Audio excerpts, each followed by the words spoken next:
जी तो अस्सलाम वालेकुम। आज हम बात करेंगे एनवायरमेंटल साइंस की और कि environmental science as a subject क्या है, और आप लोगों के साथ जो है वो मैं प्रेजेंटेशन शेयर कर रहा हूँ। So let us see what is environmental science. So before going into that, what is environment? Environment is everything that is around us. It includes living and non-living things, air, water, energy, which we interact in a complex web of relationships that connect us to one another and to the world we live in.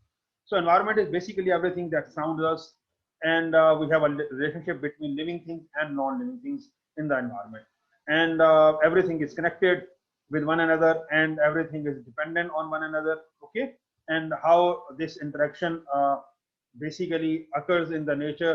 So that is very very very important. So environment के अंदर जो है वो आपका जानदार और जो बेजान चीजें हैं उनका क्या इंटरेक्शन है, किस तरह से वो इंटरेक्ट कर रहे हैं, वो सब इन्वायरमेंट का हिस्सा है। बिकॉज इन्वायरमेंट जो है वो जानदार चीजों से भी बना हुआ है और बेजान चीजों से भी बना हुआ है। सो दोनों मिलकर जो है वो इन्वायरमेंट को बनाती हैं, और हम स्टडी करते हैं इन्वायरमेंट में उस रिलेशनशिप को जो कि लिविंग और नॉन लिविंग थिंग्स के दरमियान पाया जाता है। Environment science, it's an interdisciplinary study on how human interact with living and non-living parts of their environment. Interdisciplinary से मुराद है मुख्तलिफ disciplines इसमें होती हैं। It integrates information from natural sciences such as biology, chemistry, geology, social sciences as geography, economics, political science. So सादा ज़बान में हम कह सकते हैं कि environment science is a mixture of sciences, और इसको खिचड़ी भी कह सकते हैं आप तमाम साइंसेस की। देसी सादा ज़बान में बात कर रहा हूँ मैं, तो आप कह सकते हैं कि तमाम साइंसेस की एक खिचड़ी है। वाई? बिकॉज आप देखें नेचुरल साइंसेज जो है, बायोलॉजी बिकॉज प्लांट्स हैं, एनिमल्स हैं, उनका रिलेशनशिप है। केमिस्ट्री क्योंकि केमिकल्स का ताल्लुक है बहुत ज़्यादा इसके अंदर। जियोलॉजी रॉक के टाइप, सॉइल के टाइप्स, उसका बहुत ताल्लुक होता है। सोशल साइंसेज जैसे जोग्राफी है, लैंड फॉर्म्स कैसे हैं, कहीं पे डेजर्ट है, कहीं पे माउंटेन है। इकोनॉमिक्स, बहुत ज़्यादा environmental cost of economic activity very very important.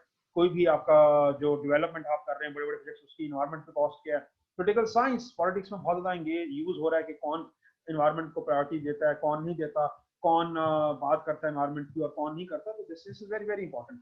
Then we have philosophy and ethics. Environmental ethics is a very good field of science जिसमें हम बात करते हैं कि जिस तरह जो है इंसानों के जो है वो राइट्स हैं, इस तरह एनवायरमेंट की भी राइट्स हैं, एनिमल की भी राइट्स हैं, नेचर की भी राइट्स हैं।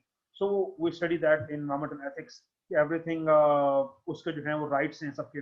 Philosophy, again environmental philosophy is a very interesting subject, जहाँ पे हम डिफरेंट थेरीज जो है एनवायरमेंट की उनको पढ़ते हैं, उनको देखते हैं और उनको अंडरस्टैंड करने की कोशिश करते हैं। सो तकरीबन हर फील्ड जो है वो कनेक्टेड है एनवायरमेंट साइंस में। How the nature works, to understand how we interact with environment, and to find ways to deal with environment problems and live more sustainably. So sustainably जो है वो हमारा गोल होता है कि हम सस्टेनेबल कैसे रह सकते हैं। जो कुछ थीम्स हैं मेन, वो हम ये देखेंगे कि एनवायरमेंटल प्रॉब्लम्स आर कंसर्न्ड और related with the human population. We will see because the population is unchecked and human population is growing, so problems आते हैं। सस्टेनेबिलिटी हमारा गोल है जिसमें हम बात करेंगे। Global perspective, many environmental issues are global, not very small और regional. जैसे ग्लोबल वार्मिंग है, इट्स अ ग्लोबल इशू, या क्लाइमेट चेंज है, it's a global issue. It's not specific to one segment और area. And the world is urbanising, शहर फैल रहे हैं, और शहर जब फैलते हैं, बड़े होते हैं, तो बहुत से मसाइल होते हैं, वो हम देखेंगे। और people and nature, we share a common history with nature. क्या ताल्लुक है, किस तरह से नेचर और के अंदर लोग जो है वो नेचर के साथ रहते हैं, क्या वो नेचर को तबाह करते हैं या वो नेचर का ख्याल रखते हैं, तो ये हम चीजें देखेंगे। And science and values, we will also discuss about science and values, because science provide solution, which one we choose depend on our value judgement. So ये बहुत इंपॉर्टेंट चीज है, और इसको समझने की जरूरत है कि साइंस जो है वो तहकीक का नाम है, साइंस जो है वो रिसर्च है, साइंस जो है वो नॉलेज को हासिल करना या नॉलेज की डिस्कवरी का नाम है, और नॉलेज को शेयर करने का नाम है। जबकि वैल्यूज हमें बताती हैं क्या सही है क्या सही नहीं है। मिसाल के तौर पे साइंस ने तो हमें डायनामाइट बना दिया या सिखा दिया डायनामाइट बनाना। अब डायनामाइट का इस्तेमाल जो है वो हमारा वैल्यू का सवाल है कि क्या उससे हम लोगों को मारते हैं, क्या हम उसको अच्छा इस्तेमाल करते हैं सही, या उसका गलत इस्तेमाल करते हैं। तो साइंस ने तो तहकीक करके डायनामाइट दरियाफ्त कर दिया और डिस्कवर कर दिया। सो कहना ये चाह रहा हूँ मैं आपको, इस तरह बहुत सी चीजें और भी मिलेंगी कि जो साइंटिफिक डिस्कवरीज हैं या साइंटिफिक इन्वेंशंस हैं, उनको हम देखेंगे कि वो किस तरह से जो है वो रोल प्ले करती हैं। तो आवर वैल्यूज विल टेल कि what and how to use those scientific inventions और डिस्कवरीज। इन्वायरमेंट की जब हिस्ट्री की हम बात करते हैं, तो इन्वायरमेंट हिस्ट्री है वो बहुत इंपॉर्टेंट इस हवाले से है कि it's a very precisely new subject. It started after 1960 and Rachel Carson जो है वो खातून है जिन्होंने जो है वो एनवायरमेंट मूवमेंट की बुनियाद डाली और आज हम जो एनवायरमेंट साइंस पढ़ रहे हैं वो उनके मरहूने में हैं। और Rachel Carson was a basically a marine scientist but she was having a lot of love of nature और वो नेचर को एक्सप्लोर करती थी। उन्होंने किताब लिखी थी, किताब का नाम है साइलेंट स्प्रिंग और वो किताब 1960 में आई थी और उसके बाद से एनवायरमेंट मूवमेंट स्टार्ट हुई थी। उसके पस मंजर में थोड़ा सा बयान कर दूं, बहुत ज़्यादा डिटेल में मैं नहीं बात करूंगा क्योंकि that's another subject, but for reference आपको इल्म होना चाहिए कि हुआ ये था कि जब 1857 आपको पता है हमारे हम लोग 1857 में जब हम जिसे जंग आज़ादी कहते हैं सब कॉन्टिनेंट में लड़ रहे थे, तो हम सब कॉन्टिनेंट में तो उस वक्त अपनी आज़ादी की जंग लड़ रहे थे, दुनिया में उस वक्त कुछ चेंजेस हो रही थी और एक वेरी इंपॉर्टेंट टाइम है कि 1850s के बाद जो है वो इंडस्ट्रियलाइजेशन का टाइम है। 1870s 1880s ये वो टाइम है जब दुनिया में इंडस्ट्री लग रही थी और दुनिया में बहुत इंडस्ट्री फ्लरिश हुई थी। तो उस वक्त ये हुआ था कि उस वक्त जब इंडस्ट्री फ्लरिश हुई थी उसके नतीजे में जो एनवायरनमेंट था वो पोल्यूट होना शुरू हो गया था, उससे पहले इस तरह से नहीं था। और ये मैं यहाँ पे बताता चलूंगा आप लोगों को कि Lahore and Karachi was better than Paris and London in 1900s, in early 1900s Lahore was much cleaner than London. 1952 London में स्मोग है, वर्स्ट स्मोग जो हम इसे कहते हैं, हमारे पास 2016 में लाहौर में आई है और 1952 में लंदन में थी। तो आप इमेजिन कर सकते हैं कि उस वक्त पोल्यूशन का वहां पे क्या आलम था। सो उस पस मंजर में ये चीज समझना जरूरी है कि उस वक्त पोल्यूशन की ज्यादा थी कि लोग जो थे वो इंडस्ट्रीज डेवलप हो रही थी और उसकी वजह से बहुत सारे प्रॉब्लम आ रहे थे। उस वक्त सबसे बड़ा मसला जो एक ये था कि फसलों में कीड़ों को मारने के लिए इंसेक्टिसाइड के तौर पर इस्तेमाल होती थी दवाई, उसका नाम है DDT. DDT is a pesticide, insecticide जो इस्तेमाल होती थी और उन्होंने बेदरेग इस्तेमाल किया डीडीटी का। उससे हुआ ये कि जो डीडीटी से कीड़े तो मर गए लेकिन जो परिंदे थे वो भी गायब हो गए। इनफैक्ट ये हुआ कि जब स्प्रे होता था तो बड़े परिंदे उड़ जाते थे, जो परिंदों के अंडे थे उन पे ये स्प्रे जब होता था तो अंडे डैमेज हो जाते थे। डीडीटी से बर्ड्स के एग्स डैमेज हो गए और उसके नतीजे में नए बच्चे नहीं आए। तो 1960 में रेचल कार्सन ने देखा कि जो स्प्रिंग की हम बात करते हैं कि बहार का तो जो है जब बहार आती है तो रौनक होती है, परिंदों की चहचहाट होती है, तो उस साल जो स्प्रिंग था वो साइलेंट। उस साल उसने महसूस किया कि बर्ड्स नहीं है, चहचहाट नहीं है और अब जो है वो बहार उस तरह से नहीं जिससे बहार होती है। So she wrote the book silent spring जिसको उसने डीडीटी के ऊपर बात की थी। उसके बाद ये मूवमेंट स्टार्ट हुई एनवायरमेंटलिज्म की कि हमें एनवायरमेंट को प्रोटेक्ट करना चाहिए, हमें एनवायरमेंट के लिए काम करना चाहिए। जब एनवायरमेंट मूवमेंट स्टार्ट हुई तो इसके खिलाफ एंटी एनवायरमेंटलिज्म जो है वो भी बहुत ज्यादा स्टार्ट हो गई मूवमेंट जिनका, और वो ज्यादातर उसमें वो लोग थे जो कहते थे कि नहीं एनवायरमेंट को हमें बचाने की जरूरत नहीं है, कंजर्व करने की जरूरत नहीं है, एनवायरमेंट खुद हील हो जाएगा, सही हो जाएगा, अगर डैमेज हो रहा है तो घबराने की बात नहीं है। और एंटी एनवायरमेंटलिस्ट जो थे वो ज्यादातर इंडस्ट्रियलिस्ट थे जो डेवलप कर रहे थे, क्योंकि जब एनवायरमेंटलिज्म मूवमेंट स्टार्ट हुई उसने यही कहा कि भाई इंडस्ट्रियलाइजेशन के नतीजे में आपने इतने जरा हार्मफुल केमिकल्स हवा में रिलीज कर दिए हैं जिसके नतीजे में ये हो रहा है कि हमारा जो एनवायरमेंट है वो बहुत ज्यादा पोल्यूट हो रहा है, हमारा जो एनवायरमेंट है वो बहुत ज्यादा डैमेज हो गया है, पोल्यूटेड हो गया है। जबकि एंटी एनवायरमेंटलिस्ट वाले जो थे वो कहते हैं नहीं, उनका ख्याल था कि ऐसा कुछ भी नहीं है और ऐसी कोई बात नहीं है, एनवायरमेंट हील कर देगा। उस वक्त एक गाया हाइपोथेसिस जो था वो बहुत ज्यादा आया और अभी भी गाया हाइपोथेसिस बहुत कुछ लोग मानते हैं, फॉलो करते हैं। गाया हाइपोथेसिस क्या है? Gaia is from basically Greek mythology, यूनान में है, अगर आपको पता हो तो वहां पे उनके गॉड्स हैं। तो गाया is the goddess of earth, उसको वो कहते हैं गॉडेस ऑफ अर्थ। और गाया हाइपोथेसिस ये कहता है कि अर्थ जो है वो एक जानदार है, पूरी दुनिया को वो समझते हैं कि ये जानदार है, earth has a living organism. इस तरह एक जानदार जो है उसके अंदर खून दौड़ता है, मूव करता है, वो खाता है, वो सांस लेता है, इसी तरह वो कहते हैं कि पूरी दुनिया जो है ये भी एक जानदार है। Cycling of nutrients from soils and rocks in the streams and the rivers to the circulation of blood. और इसमें वो कंपैरिजन करते हैं जिस तरह हमारे रगों में खून दौड़ता है इसी तरह दुनिया में आप देखें तो जो न्यूट्रिएंट्स हैं यानी स्ट्रीम्स, नदियों में, दरियाओं में जो है वो नमकियात हैं, मिनरल्स हैं, वो मूव कर रहे हैं और वो दरिया और नदियां जो हैं वो जिस तरह हमारे बॉडी में ब्लड मूव करता है उस तरह से। And the circulation of common, उसको जो है यहाँ पे इस्तेमाल किया गया, उसको तशबीह दी गई है यहाँ पे एज अ मेटाफोर यूज किया गया। In this metaphor, the rivers are the arteries and the veins. Rivers जो है वो arteries और veins की तरह हैं। Forests are the lungs, जिस तरह हमारे फेफड़े हैं इस तरह जंगल जो है वो दुनिया के फेफड़े हैं। और Asian and oceans are the heart of the earth, और ओशन जो है वो दुनिया का जो है वो, और जो बड़े समंदर हैं वो दुनिया का दिल के तौर पर काम कर रहे हैं। जिस तरह हमारे पास दिल है और वो सारे वहां से मूवमेंट होती है खून की।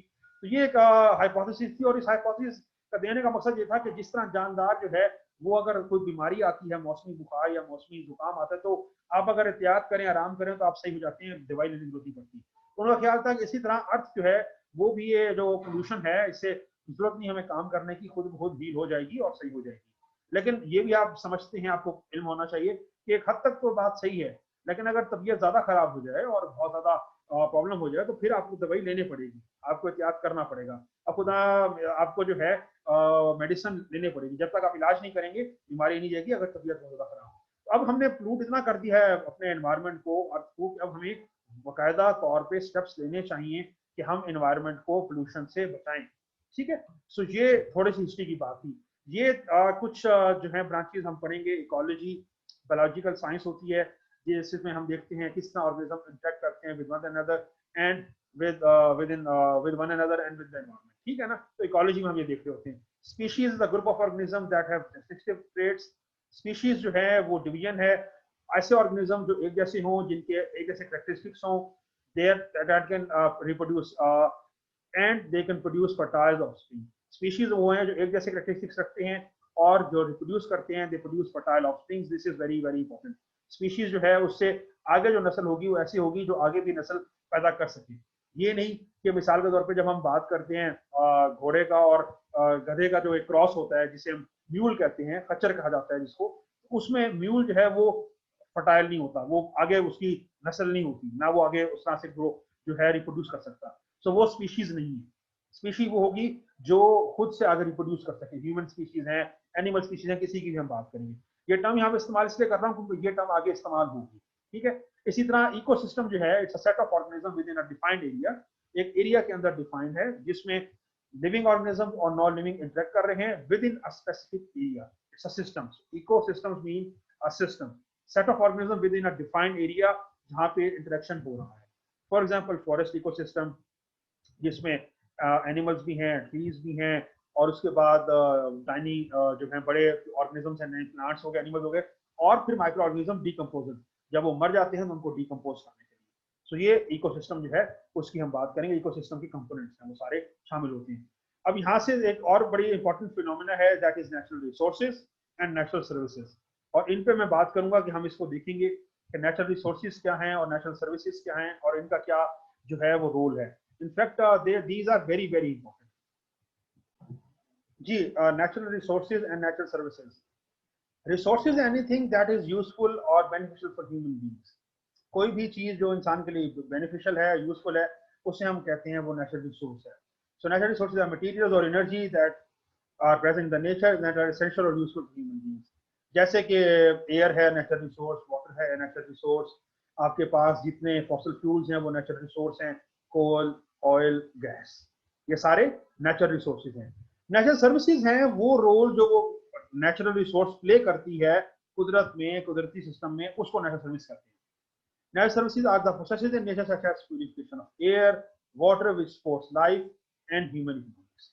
जो वो रोल प्ले करते हैं, जो इस्तेमाल किया जाता है नेचुरल रिसोर्सेज को, उसके इस्तेमाल में जब हम उसको इस्तेमाल में लाते हैं तो वो है नेचुरल सर्विसेज। और ये बहुत इंपॉर्टेंट चीज है जो आप समझ लें। नेचुरल कैपिटल, कुदरती सरमाया जो है हमारा, जो हम बात करते हैं, वो बनता है नेचुरल रिसोर्सेज से और नेचुरल सर्विसेज से।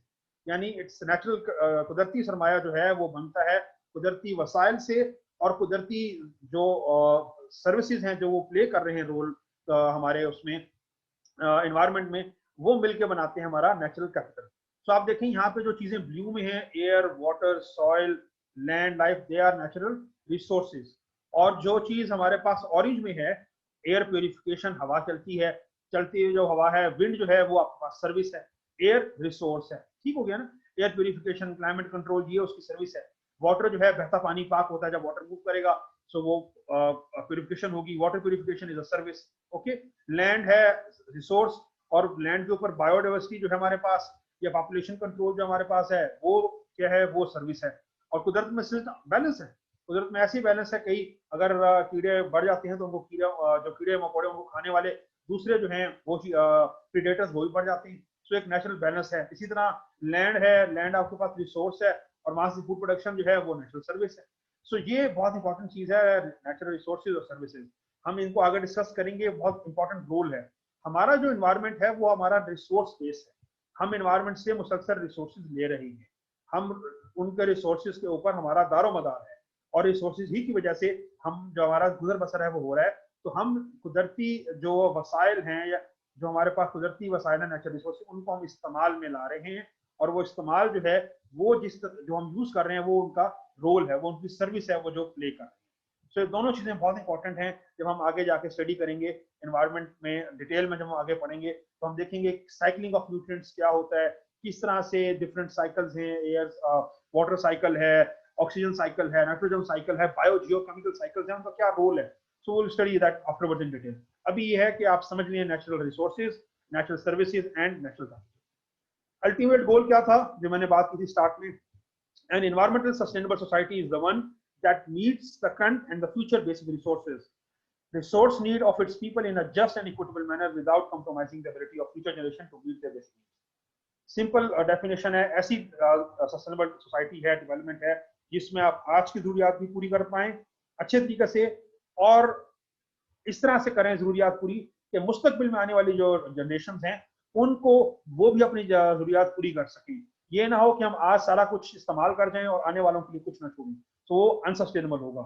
सस्टेनेबल यह होगा कि ऐसा इस्तेमाल किया जाए रिसोर्सेज का कि वो आज भी इस्तेमाल हो सके in a just and equitable manner, यानी सही और बराबरी के उस पर, without compromising the ability of future generation, के मुस्तकबिल में आने वाली जनरेशन जो है उनको कंप्रोमाइज ना करना पड़े।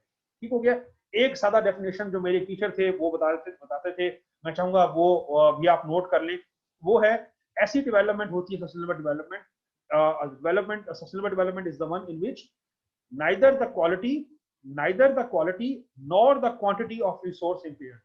ऐसी डेवलपमेंट होती है जिसमें ना तो रिसोर्स की क्वालिटी खराब होती है, ना रिसोर्स की क्वांटिटी खराब होती है, ना क्वालिटी खराब होती है ना क्वांटिटी खराब होती है, वो भी सस्टेनेबल डेवलपमेंट होती है। मिसाल के तौर पे हम ऐसे इस्तेमाल करें रिसोर्सेज को कि ना तो क्वांटिटी खराब हो ना क्वालिटी। अब एयर की बात करूं तो एयर की क्वांटिटी बहुत ज्यादा है, उसकी मसला नहीं है, मतलब आप जितनी मर्जी एयर इस्तेमाल कर लें ऐसा नहीं होगा क्वांटिटी खत्म हो जाएगी, लेकिन क्वालिटी खराब हो सकती है। अगर हमने बहुत ज्यादा पोल्यूशन हवा में डाल दी तो क्या होगा, हमारी हवा आबो हवा पोल्यूटेड होगी, तो क्वालिटी वो नहीं होगी जो हमने सांस लिया वो साफ अच्छी होती, और आने वाली नस्लें जो है वो पोल्यूटेड एयर में लेंगे। ठीक है। इसी तरह अगर हमारे पास जो वाटर है, वाटर हमारे पास जो है वो दरिया है या जो स्ट्रीम्स है, मीठा पानी जिसे फ्रेश वाटर कहते हैं, वो लिमिटेड है। अगर हम वो सारा इस्तेमाल कर जाएंगे तो हम उसकी क्वांटिटी कम कर देंगे, क्वालिटी भी खराब हो जाएगी, क्वांटिटी भी कम हो जाएगी, सो वो सस्टेनेबल नहीं है। तो मैंने एग्जांपल दे दी सस्टेनेबल, जो मैंने आपको एग्जांपल दी कि ऐसी डेवलपमेंट होती है जिसमें ना क्वांटिटी खराब हो ना क्वालिटी खराब, that is very very important. Ecological footprint जो है that's a very good measure, और मैं चाहूंगा इसको डिस्कस करना यहाँ पे। इकोलॉजिकल फुटप्रिंट डेफिनेशन जो इसकी है मैं एक्सप्लेन कर देता हूँ, इसको ज्यादा इजी आ जाएगा समझ में आपको। Amount of biological productive land and water needed to indefinitely supply the people in a particular country or an area with a renewable resource and to absorb and recycle waste and pollution produced by such। Ecological footprint से मुराद होता है आपका overall behaviour, आपका overall attitude, आप कितने environment friendly हैं, कितने environment unfriendly हैं, आपके जो रोजमर्रा की आदत हैं, आपका जो एटीट्यूड है, आपका जो बिहेवियर है, आपके जो हैबिट्स हैं, वो बताते हैं, वो बेसिकली इंपॉर्टेंट है इकोलॉजिकल फुटप्रिंट के हवाले से, कि दे बेसिकली टेल कि आपका जो लाइफस्टाइल है वो कितना एनवायरमेंट फ्रेंडली है या अनफ्रेंडली है, कितना आप एनवायरमेंट पे बर्डन डालते हैं या कितना आप एनवायरमेंट बर्डन नहीं डालते। सो इनफैक्ट गूगल पे आप चले जाएं, इकोलॉजिकल फुटप्रिंट कैलकुलेटर, बहुत सी कैलकुलेटर्स मिल जाएंगे। मैं चाहूंगा कि जो लोग भी इस वीडियो को सुन रहे हैं वो गूगल पे जाएं, इकोलॉजिकल फुटप्रिंट कैलकुलेटर गूगल कर लें, और वहां पे कुछ सवाल वो आपसे पूछेगा और आप उस सवालों के जवाब दें, उसके बाद अपना कैलकुलेट करें फुटप्रिंट, तो आपको पता चलेगा कि आप कितना ज्यादा एनवायरमेंट पे बर्डन क्रिएट कर रहे हैं या नहीं कर रहे हैं। So per capita ecological footprint is average ecological footprint of an individual. मिसाल के तौर पे अगर मैं जो है मेरा लाइफ, या एक नॉर्मली बात की जाती है कि जिस तरह अमेरिकन लोग रहते हैं और जो अमेरिकन लोगों का लाइफस्टाइल है, अगर हर बंदा उस तरह से रहने लग जाए तो ये एक सियारा जो प्लेनेट अर्थ है ये कम है हमारे, हमें गुजर बसर के लिए। If everyone lives the way American people do, we will need 2 or 3 planets like earth. हमें 2 या 3 सियारे चाहिए इस तरह के कि हम लोगों की लाइफ स्टाइल को सस्टेन कर सकेंगे, क्योंकि अमेरिकन जो लोग हैं उनका लाइफस्टाइल जो है वो बहुत ज्यादा एनवायरमेंट पे बर्डन क्रिएट करता है। इसी तरह अगर आप बहुत ज्यादा बाहर से खाते हैं, बहुत ज्यादा ट्रेवलिंग करते हैं, तो आप प्रेशर एनवायरमेंट पे जनरेट करेंगे।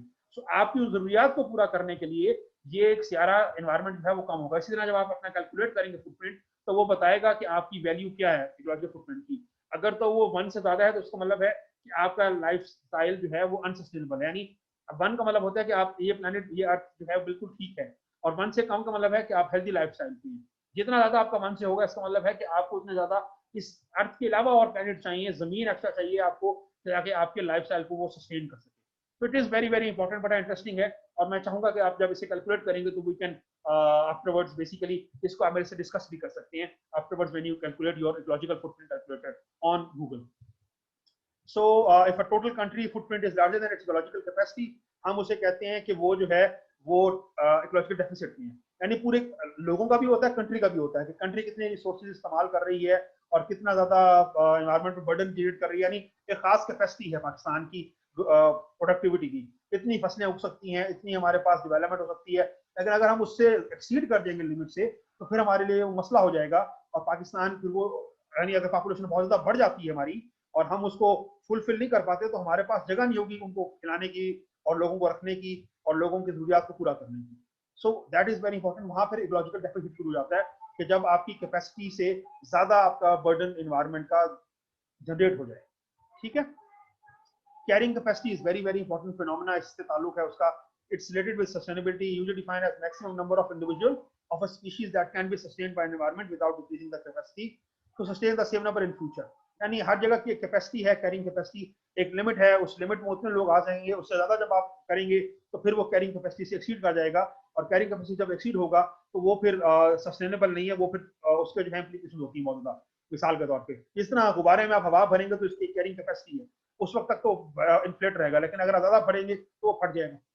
एक कमरा है उसमें आप जानवरों को डालें तो एक लिमिट तक आएंगे, उससे ज्यादा अगर आप करेंगे तो हो सकता है जितना ज्यादा आपने एक्स्ट्रा जानवर डाले हैं वो सब मर जाए दम घुटने से, सफोकेशन से।